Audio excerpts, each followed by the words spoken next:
Washing machine के कुछ parts हैं जिसको टेस्ट करना सीखेंगे। तो सबसे पहले वॉशिंग मशीन में एक डोर स्विच होता है जिसमें कि 2 तार होता है।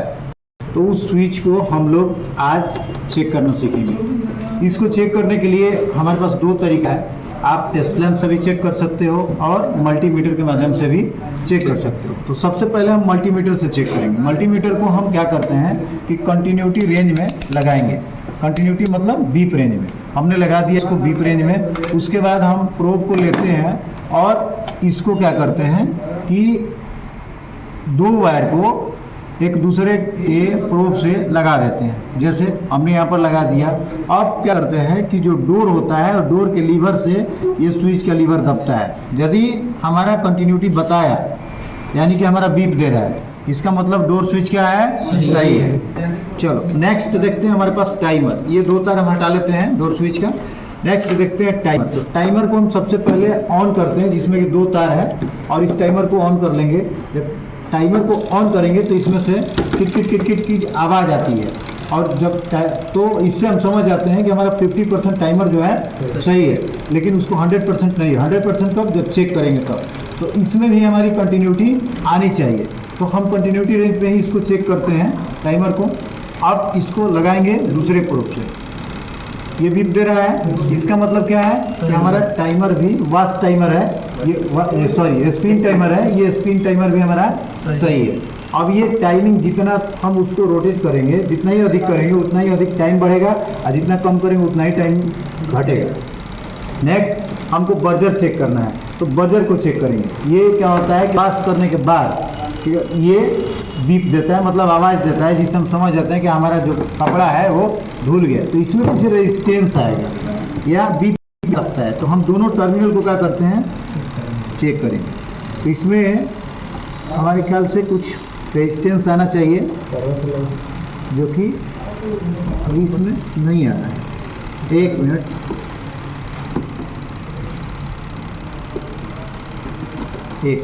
इसको रेजिस्टेंस रेंज में ले जाएंगे, फिर देखते हैं उस पर आएगा। क्योंकि इसका कॉइल जो होता है बहुत पतला होता है। नेक्स्ट बढ़ाएंगे।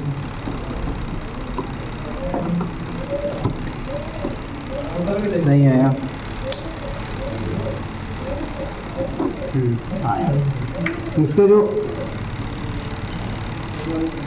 वाइंडिंग होता है ना, बहुत पतले तारों से बनाया जाता है बजर का। तो इसका रेजिस्टेंस जो है आपका दे रहा है 9 किलो, मतलब 9 पॉइंट समथिंग है। 9 किलो के करीब में इसका रेजिस्टेंस दे रहा है। तो ये भी क्या है हमारा सही है। उसके बाद अब बचा हमारा क्या, ये 4 वायर टाइमर। तो 4 वायर टाइमर का टेस्टिंग हम कैसे करेंगे। कौन सा वायर, ये 2 तार हमारा चला गया इधर, ठीक है, और एक एक्स्ट्रा ये तार कौन सा है, अच्छा वही है, 2 और 2 4 तार। ये हमारा बजर का है जो कि न्यूट्रल के लिए छोड़ा गया है। तो इसको हटा लेते हैं। अब ये हमारा 4 तार है हमारे पास। 3 तार लंबा है और 1 तार छोटा है। तो वैसे देख कर भी हम फिजिकली कह सकते हैं कि छोटा जो वायर बचा हुआ है वो बजर का ही है। और 3 जो लंबा टाइमर में तार होता है, एक कॉमन होता है जिसमें फेज दिया जाता है और एक रनिंग और स्टार्टिंग का तार होता है। तो इसमें हमको चेक करना पड़ेगा कि भैया इसमें फेज हम किस में देंगे जो कॉमन होगा। बारी बारी से हम क्या करेंगे, इस टाइमर को स्टार्ट करते हैं, यानी कि वास्ट टाइमर को चालू किया जाए। वास्ट टाइमर हमारा किट किट किट किट कर रहा है। इसका मतलब क्या है कि सही है। अब 50% सही है। उसके बाद देखते हैं इससे। तो हम क्या करते हैं कि इसको टाइमर को यहाँ पर टच कराएंगे। जैसे देखो, इसको बीप रेंज में फिर ले जाएंगे और बीप रेंज में लगाने के बाद फिर देखते हैं बारी बारी से टच कराएंगे। कुछ देर तक रखना पड़ता है। तो देखो तो कुछ आ रहा है क्या, नहीं आ रहा है, अभी तक नहीं आ रहा है। एक बार कट आवाज़ किया, इसका मतलब आ जाना चाहिए, नहीं आया। फिर एक बार देख लेते हैं, कट आवाज़ किया, नहीं आया।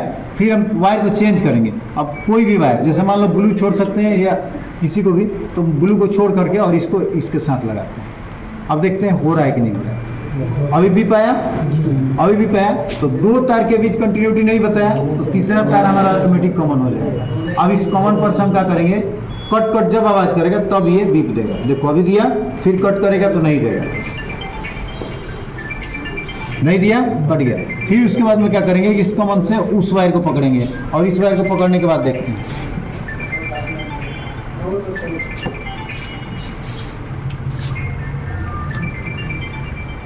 आया।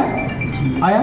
तो इस तरीके से हम लोग क्या करते हैं, इसको चेक कर लेते हैं। इसको हम लोग एक काम करते हैं, इसको हम लोग टेस्ट लैंप से भी चेक कर सकते हैं। जैसे मान लो ये वायर जो है हमारा यहाँ पे पड़ा हुआ है और टेस्ट लैंप, हम एक लैंप लिए हुए हैं, लैंप के माध्यम से क्या करेंगे, इसको चेक करेंगे। तो इसमें लेते हैं, एक बार चेक करते हैं टेस्ट लैंप को। हमारा टेस्ट लैंप जल रहा है, इसमें 3 वायर है, हमको पता नहीं है कि कौन सा, या इसको भी डाल लेते, इसी 4 वायर है तो हमको पता ही नहीं है कि कौन सा वायर किसका है। तो टाइमर को ऑन करेंगे, टाइमर को हम ऑन कर देंगे। अब ये कट कट कट कट आवाज़ कर रहा है, उसके बाद बारी बारी से हम क्या करेंगे, टेस्ट करते हैं। तो हम इसको एक जो है टर्मिनल टेस्ट लैंप का लगा दिए हैं और बारी बारी से चेक करेंगे। सब टच कराएं, कट किया, नहीं जला,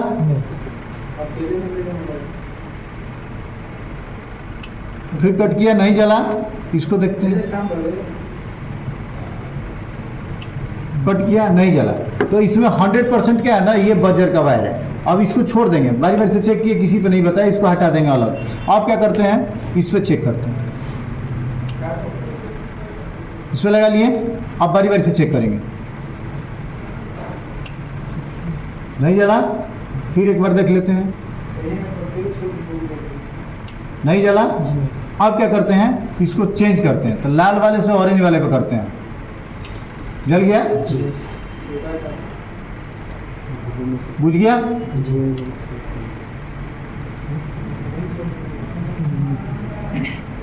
फिर जलेगा। अब क्या करते हैं, इसको चेंज करेंगे, यानी कि ये हमारा कॉमन है। अब ये ब्लू वाले को हटा करके अब रेड वाले पे करते हैं, जला जी, फिर कुछ देर के बाद जलेगा। एक और लैंप लाया जाए, 2 लैंप, हम इसको चेक करते हैं। अब इसको एडजस्ट चेक करने के लिए कि कैसे हम मतलब हमारा दोनों तरफ मोटर चलेगा कि नहीं चलेगा, इसको कैसे चेक करेंगे। तो इसको चेक करने के लिए हम क्या करते हैं कि 2 लैंप लेते हैं। 2 लैंप मीन्स ये हमारा ये है, इसको कॉमन कर लेते हैं। उसके बाद क्या करेंगे कि एक इसका वायर, एक इसका वायर इसमें डाल देते हैं, और एक जो है नेक्स्ट वाला लैंप किधर है, एक इसका वायर डाल लेते हैं। मतलब लैंप का एक एक तार हम देखो, जो मोटर के पॉइंट पर जाएगा उस तार को हमने क्या किया है कि लैंप के एक एक सिरे पर जोड़ दिया। जैसे देख, एक ये हो गया और एक ये हो गया, और दोनों के एक एक तार को हमने कॉमन कर दिया, यानी कि न्यूट्रल में डाल दिया है। अब बचा हमारे पास एक तार, ठीक है। इसको क्या करते हैं कि इसके कॉमन वायर से जोड़ेंगे, इसके कॉमन वायर से हम जोड़ देंगे। अब कॉमन वायर से जोड़ेंगे तो देखो हमारा जैसे मोटर क्लॉकवाइज एंटी क्लॉकवाइज चलता है, तो यहाँ पर स्विचिंग करेंगे। अब देखो, अभी मान लो कि क्लॉकवाइज चल रहा है, एंटी क्लॉकवाइज चलना शुरू हो गया। तो इस तरीके से यदि टाइमर हमारा करे तो ये हमारा 100% टाइमर काम करेगा और सही है। उसके बाद ये बजर का है, तो बजर को कैसे टेस्ट करेंगे। तो बजर को करने के लिए हमको क्या करना पड़ेगा कि इसको इस पर जैसे ही टाइमर हमारा खत्म होता है तो खत्म, और कॉमन और ये जो कॉमन का तार है, कॉमन और बजर के बीच में बताएगा, ये सब के बीच में नहीं बताएगा, ठीक है। तब हम समझ जाएंगे कि तो हमने मोटर का दोनों तार निकाल लिया, फेज का दोनों तार निकाल लिया, जो बचा हुआ तार है वो किसका है, बजर का। तो ये था हमारा टाइमर टेस्टिंग, ये buzzer testing, vast spin timer testing और डोर स्विच टेस्टिंग, ठीक है। तो आज के लिए इतना ही। अगले वीडियो में हम लोग इसको कनेक्शन करके देखेंगे वॉशिंग मशीन के साथ, तो वॉशिंग मशीन हमारा चलता है या नहीं। Thank you. वीडियो अच्छा लगे तो सब्सक्राइब करें, लाइक करें, कमेंट करें। धन्यवाद।